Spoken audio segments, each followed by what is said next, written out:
Over the skies of occupied Europe in early 1943, at 23,000 feet, where the air bit cold enough to freeze sweat inside oxygen masks, Sergeant William Morrison gripped the handles of his Browning machine guns and squinted through the cramped tail position of his B-17 Flying Fortress.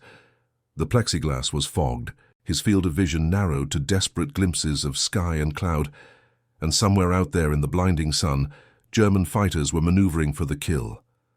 Morrison believed, as every tail gunner believed, that he would see his enemy coming. He believed his eyes and his instincts would be enough. Before that winter ended, Morrison and thousands like him would learn just how wrong they were, and how a contraption that looked like something stolen from a lady's vanity table would become the Luftwaffe's most feared innovation in the bomber war. Before we dive into this story, make sure to subscribe to the channel and tell me in the comments where you're watching from. It really helps support the channel. What Morrison could not yet know was that a brilliant solution born from desperation and geometry was about to transform the most vulnerable position in aerial combat into a precision death trap for attacking fighters. The B-17 Flying Fortress earned its name from the array of defensive guns bristling from nearly every angle. 13 50-caliber Browning machine guns by mid-war configurations, each theoretically capable of shredding an attacking fighter. But theory and reality diverged sharply at the tail position. The tail gunner sat isolated in the rearmost section of the fuselage, crammed into a space barely larger than a coffin, responsible for defending the aircraft's most vulnerable approach vector. German fighter tactics had evolved by 1943 to exploit this weakness mercilessly. Luftwaffe pilots discovered that by attacking from directly astern and slightly below, they could approach nearly into the tail gunner's blind spot before opening fire. Technical Sergeant James Harker of the 391st Bomb Group kept a detailed journal throughout his tour, and his entry from January 18, 1943, captured the frustration perfectly. He wrote with the raw honesty of a man who had watched too many friends disappear into the cold European sky.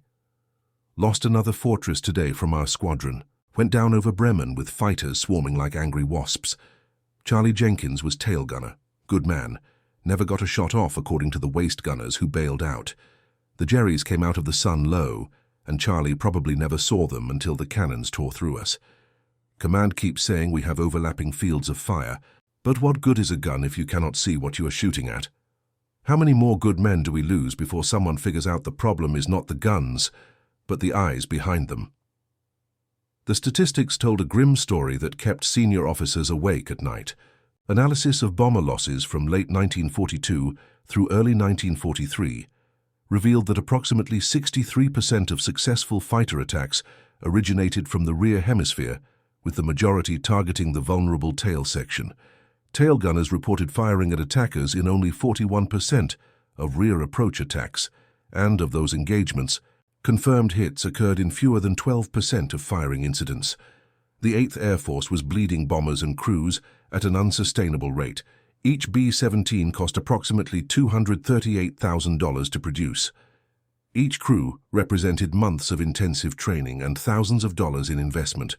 More importantly, each crew represented 10 young men with families, dreams, and futures. The tail position, theoretically one of the most important defensive positions, had become a death sentence with minimal combat effectiveness.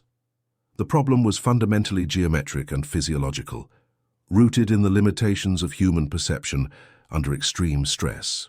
The human eye cannot effectively track fast-moving objects approaching from extreme angles, while simultaneously compensating for the aircraft's own motion, the disorienting effects of altitude and oxygen deprivation, and the physical constraints of the tail gunner's cramped position. At operational altitudes, crews breathed through oxygen masks that restricted peripheral vision. The plexiglass panels, necessary for protection against the -50-degree temperatures at altitude, became frosted or fogged despite heating elements. The sun, whether directly ahead during morning missions or behind during afternoon returns, created blinding glare that rendered the gunner effectively blind for critical seconds. German pilots exploited these limitations ruthlessly, studying the weaknesses with the methodical precision that characterized Luftwaffe tactical development.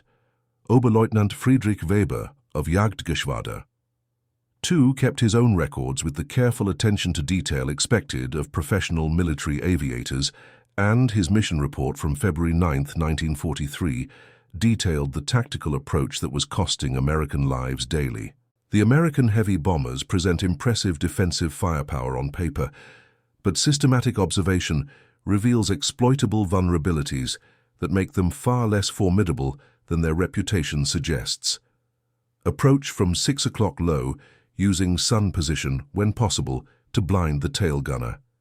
The tail gunner's field of vision is severely restricted by structural limitations and environmental factors. By maintaining approach angle below 15 degrees elevation until within 400 meters, interception fire is delayed or absent entirely.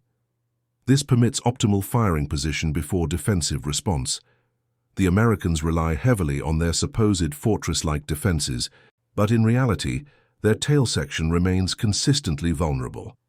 We have refined this approach through dozens of successful engagements. The American command structure recognized the crisis with growing alarm. At Wright Field in Ohio, engineers and tacticians wrestled with potential solutions through long nights of heated debate. Repositioning the tailguns would require extensive redesign of aircraft already in mass production. B-17 bombers were rolling off assembly lines in Seattle, Long Beach, and Tulsa at a combined rate of approaching 300 aircraft per month by mid-1943. The production machinery hummed constantly, employing tens of thousands of workers across multiple shifts. Retrofitting existing aircraft would cost months of production time and countless millions of dollars. Adding more guns increased weight and reduced bomb capacity, undermining the strategic mission. Armor plating heavy enough to protect against 20mm cannon fire would make the aircraft too heavy to achieve operational altitude. Every proposed solution seemed to create new problems without adequately solving the original issue. Then Lieutenant Colonel Marcus Thornton, an engineering officer with background in optics and a reputation for unconventional thinking, proposed something that initially drew skepticism and dismissive laughter from combat veterans. Thornton had spent weeks interviewing returning tail gunners, listening to their frustrations, studying their after-action reports, and analyzing the geometry of failed defensive engagements. He theorized that the solution was not more guns or more armor, but expanded vision.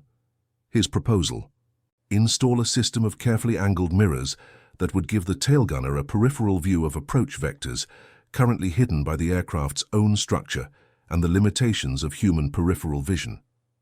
The mirrors would effectively extend the gunner's awareness by providing simultaneous views from multiple angles, creating a comprehensive picture of the tactical situation behind the aircraft. The concept seemed absurd to men who lived daily with the brutal realities of aerial combat. Mirrors in combat aircraft. The initial reaction from veteran pilots and gunners ranged from confusion to outright mockery. Captain Donald Hayes of the 91st Bomb Group recalled the briefing where the mirror system was first introduced to combat crews with vivid clarity. They showed us these contraptions that looked like they belonged in a beauty salon, mirrors glued to metal frames at odd angles. Some of the boys laughed outright. Sergeant Kowalski said it looked like something his sister used to check her makeup. Staff Sergeant Reynolds asked if they were going to issue us lipstick too. We figured some desk officer with too much time on his hands had invented a way to waste money while we were out there getting shot at. We had no idea we were looking at something that would change everything about tail defense. Sometimes the best solutions look ridiculous until you see them work. But Thornton's mathematics were sound, based on principles of geometry that had been understood since ancient times but never applied to this specific problem. By positioning 3 carefully angled mirrors at specific points within the tail gunner's compartment, the effective field of vision could be expanded by approximately 75 degrees. A convex mirror mounted on the port side provided a wide-angle view of the lower rear quadrant, compressing a broad field of view into a small reflective surface. A flat mirror on the starboard side covered the upper approach angle, providing undistorted views of aircraft attacking from above.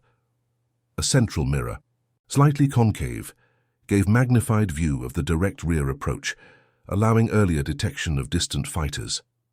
Together, these mirrors eliminated the blind spots that German fighters had exploited so effectively through the winter of 42 and early 43. The system added less than 4 pounds to the aircraft's weight and cost approximately $37 per installation. Trivial compared to the $250,000 cost of losing aircraft and the irreplaceable cost of trained crews. The first operational test occurred on March 3, 1943, during a mission to Hamm in the industrial Ruhr Valley. 12 B-17 bombers from the 306th Bomb Group were equipped with the mirror system. Ground crews had worked through the previous night installing the mirrors, following detailed instructions that specified exact angles and positions. Sergeant Morrison, the same tail gunner who had struggled with fogged plexiglass and blinding sun over Bremen just weeks earlier, was among the test gunners. His after-action report, filed immediately upon return and later studied extensively by tactical analysts, marked the beginning of a dramatic shift in the air war over Europe. At approximately 11:40 hours local time, while maintaining formation at 22,000 feet in clear conditions, with scattered cloud cover, I observed in the portside convex mirror a reflection of 2 aircraft approaching from 7 o'clock low. The mirror provided early warning that direct visual observation would have completely missed. I had been watching directly rear through the main sight and would have never seen them in time using only direct vision. The mirror gave me at least 12 to 15 seconds of additional warning, an eternity in aerial combat. I was able to traverse and elevate to intercept position before the fighters closed to effective range, fired approximately 70 rounds in controlled bursts, observed strikes on the lead fighter's wing route and engine cowling. The fighter broke off trailing smoke. The second fighter also broke engagement without firing, following his leader away from our formation. The mirrors work. They really work. The results from that first test mission were remarkable and immediately drew attention from senior commanders. The 12 aircraft equipped with mirror systems reported 16 separate fighter engagements in detailed after-action debriefs. Tail gunners claimed 7 fighters damaged or destroyed, with confirmation from other crew members and gun camera footage supporting 5 of those claims definitively. None of the mirror-equipped aircraft suffered significant tail damage despite being targeted by fighters multiple times. By contrast, the other 43 aircraft in the formation without mirror systems reported only 9 tail gunner engagements, despite facing similar fighter pressure based on German sortie estimates, claimed 2 fighters damaged with minimal confirmation and 3 B-17 bombers returned with significant tail section damage requiring extensive repair before they could fly again. The statistical improvement was impossible to ignore and sparked immediate high-level interest. By mid-March, priority orders went out to equip every B-17 flying fortress in the European theatre of operations with the mirror system. Production and installation proceeded with remarkable speed, facilitated by the system's elegant simplicity. Manufacturing contracts were issued to optical companies already producing military equipment. By April of 1943, over 80% of operational B-17 bombers in England had the system installed. The modification could be completed by ground crew in approximately 4 hours, requiring only basic hand tools and the prefabricated mirror assemblies. Maintenance was minimal, occasional cleaning and periodic inspection to ensure the mirrors remained properly aligned. The impact on combat effectiveness exceeded even optimistic projections from the engineers and tacticians who had championed the system. Tail gunner engagement rates increased from 41% to 78% of rear approach attacks within just 2 months of widespread deployment.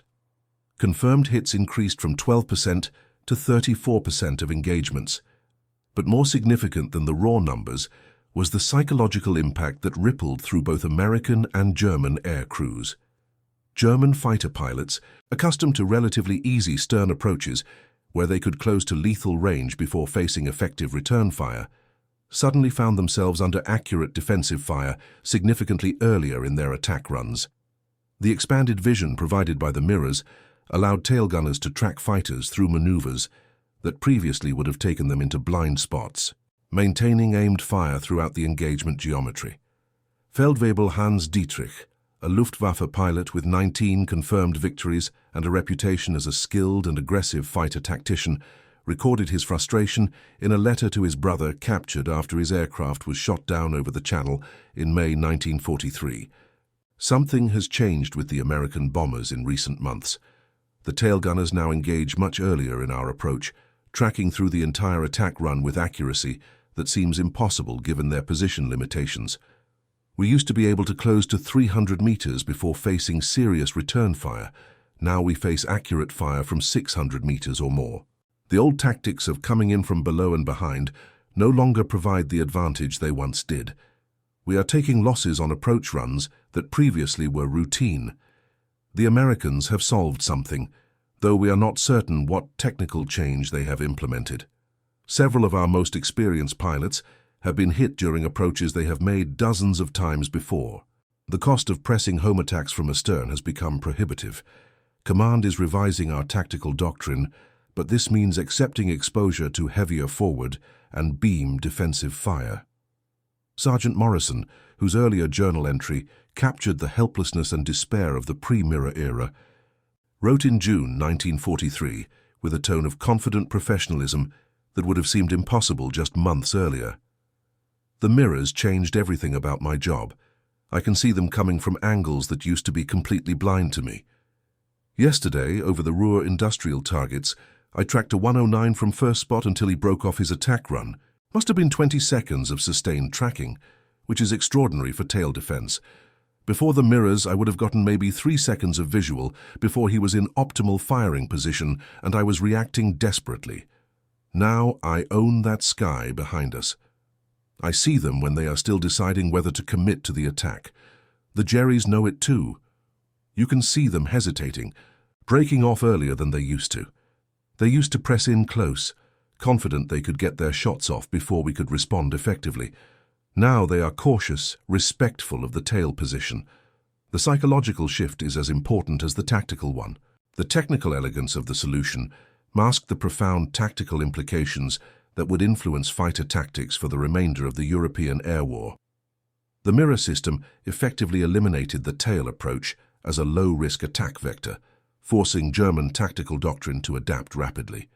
Analysis of gun camera footage and mission reports from summer 1943 showed German fighters increasingly favoring head-on attacks and beam approaches, accepting the increased firepower from multiple gun positions rather than face the now deadly tail position. This tactical shift played directly into the strengths of B-17 defensive design, which featured heavy forward armament and carefully engineered overlapping fields of fire in the beam positions. The cascading effects of a simple innovation rippled through the entire structure of aerial combat tactics. The defensive effectiveness of American bomber formations improved markedly through the spring and summer of 1943. Loss rates per mission declined from an average of 6.2% in early 1943 to 3.8% by August. While multiple factors contributed to this improvement, including increased fighter escort range, made possible by modified fuel tanks, improved formation tactics that maximized overlapping defensive fire, enhanced electronic countermeasures, and upgraded defensive armament in other positions, post-war analysis conducted by military historians and tactical experts attributed approximately 38% of the reduction directly to improved tail gunnery effectiveness enabled by the mirror system. The human element of the story resonated through countless personal accounts that emerged in after-action reports, letters home, and post-war memoirs. Staff Sergeant Robert Chen, a tail gunner with the 95th Bomb Group who completed 28 missions, credited the mirrors with saving his life on at least 4 separate occasions. His most dramatic encounter occurred on July 24, 1943, during the difficult and costly mission to Herøya, Norway, targeting German heavy water production facilities.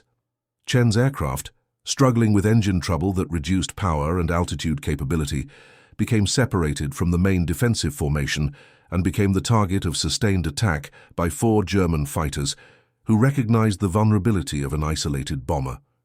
Using the mirror system to track multiple attackers simultaneously, Chen maintained defensive fire through 17 separate attack runs over a period of 12 agonizing minutes.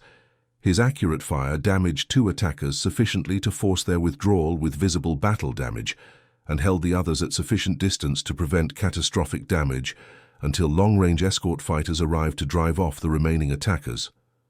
Chen's pilot, Captain Raymond Foster, stated unequivocally in his after-action report, "Without the mirrors allowing Sergeant Chen to track multiple attackers through complex three-dimensional maneuvers, we would not have survived to return to base." The mirrors did not just improve his accuracy, they gave him situational awareness that would have been impossible with direct vision alone. He was fighting 4 separate tactical problems simultaneously, and the mirrors made that possible. The mirror system's success prompted similar innovations in other crew positions throughout the bomber. Ball turret gunners received modified mirror arrays that expanded their already comprehensive field of view, allowing them to monitor approach vectors slightly outside their rotation limits. Waist gunners, who previously struggled to track targets crossing from one side of the aircraft to the other through their limited window angles, received small convex mirrors that provided early warning of approaching fighters before they entered the direct field of fire. The total cost of these enhancements across the entire B-17 fleet represented less than the production cost of 6 replacement aircraft, yet the defensive effectiveness improvement exceeded the equivalent of adding dozens of aircraft to the operational force structure. German intelligence recognized the significance of the American innovation and attempted to develop countermeasures. Interrogation reports from captured Luftwaffe pilots revealed detailed awareness of the mirror system and its tactical impact. Hauptmann Josef Kramer, an experienced fighter pilot with 23 confirmed victories, was shot down and captured in September 1943. During interrogation, he provided detailed commentary that revealed the German perspective. The American tail gunners became far more dangerous beginning in spring of this year. We noticed immediately that they could track us through maneuvers that should have taken us out of their direct view. Initially, we thought perhaps they had installed periscope systems or modified their gun positions. Eventually, we learned through intelligence reports about the mirror system. It is simple, but devastatingly effective. It transforms the tail gunner from someone reacting to what he can see directly in a very limited arc into someone with comprehensive awareness of the entire rear hemisphere. That expansion of awareness makes all the difference in combat. Where we once had perhaps 5 to 8 seconds of approach time without facing return fire, we now face accurate fire almost immediately upon entering their rear engagement zone. This has forced complete revision of our attack doctrines. The psychological dimension of the innovation extended beyond pure tactical effectiveness and touched on fundamental questions of morale and combat confidence. Tail gunners, previously operating with the knowledge that they faced attack from angles they could not adequately monitor, gained confidence and aggressive initiative. Morrison, whose journey from fear and inadequacy to mastery and confidence bookends this narrative, flew his 25th and final mission in October 1943. His last journal entry about the tail position captured the transformation that the mirrors had enabled. When I started this tour back in January, the tail position felt like a coffin waiting for the lid to close. You sat there in that cramped space, knowing the Diaries would come from where you could not see them, and you hoped desperately you would get lucky and spot them in time. Every mission was Russian roulette. Now with the mirrors, everything has changed. I feel like I own everything behind us. I can see them coming from any angle. I can track them through their whole approach. They know I can see them, and that knowledge changes everything about the engagement. They hesitate, they break off early, they know the tail is no longer the easy target it used to be. A simple set of mirrors changed the entire psychological dynamic of aerial combat. I'm going home alive because someone thought creatively about vision instead of just adding more guns.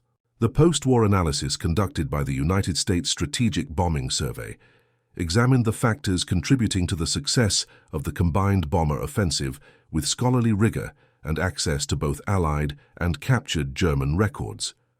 Among the technological and tactical innovations studied, including improved fighter escorts with extended range, refined formation tactics that maximized mutual defensive support, enhanced electronic countermeasures against German radar, upgraded defensive armament throughout the aircraft, and improved crew training methods, the mirror system received specific recognition as one of the most cost-effective defensive improvements of the entire war. The report noted that the system's psychological impact on German fighter tactics may have exceeded even its direct contribution to increased enemy aircraft damaged or destroyed, creating a force multiplication effect that rippled through the entire strategic air campaign. The mirror system remained in use throughout the remainder of the war in Europe, with only minor modifications to improve durability under harsh operational conditions and ease of maintenance in the field. When B-17 production finally ceased in July 1945, after more than 12,700 aircraft had been manufactured, virtually every aircraft rolling off the final production lines included the mirror system as standard equipment, fully integrated into the defensive architecture. The concept influenced defensive design philosophy in subsequent aircraft generations, with post-war bombers incorporating enhanced vision systems as fundamental design elements rather than afterthought additions. The lesson was learned and retained. The broader lesson of the mirror system extended beyond its specific application to tail defense and spoke to fundamental principles of military innovation. Effective solutions do not always require revolutionary new weapons or massive expenditures of resources and treasure. Sometimes the most effective innovations address fundamental human factors, in this case, the physiological limitations of human vision under extreme combat conditions. By giving gunners the ability to see what they needed to see when they needed to see it, the mirror system transformed their effectiveness far more than simply adding more guns or more ammunition could have achieved. The innovation succeeded because it addressed the root cause of the problem rather than merely treating symptoms. For the men who flew and fought in the brutal air war over Europe, the mirror system represented something profound beyond its tactical utility. It represented recognition that their survival mattered, that their effectiveness mattered, that their concerns were heard, and that creative solutions existed for problems that had seemed intractable. Technical Sergeant Harker, whose January journal entry captured the frustration and despair of the early days when tail gunners died unable to defend themselves, wrote one final entry about the mirrors in March 1944, shortly before completing his combat tour. The mirrors are such a small thing when you think about it. 3 pieces of reflective glass and some metal brackets probably cost less than a case of beer back home. But they gave us a fighting chance. They took a position where we felt helpless and made us effective. That psychological shift matters more than you might think. When you believe you can defend yourself and your crew effectively, you fight differently. You think differently. You make better decisions under pressure. The mirrors changed what was possible, and in doing so, they changed us. I wish we had them from the beginning. How many friends would still be alive if we had? By war's end, the tail gunner position had evolved from the statistically most vulnerable and least effective defensive position to one of the most respected and feared by attacking fighters.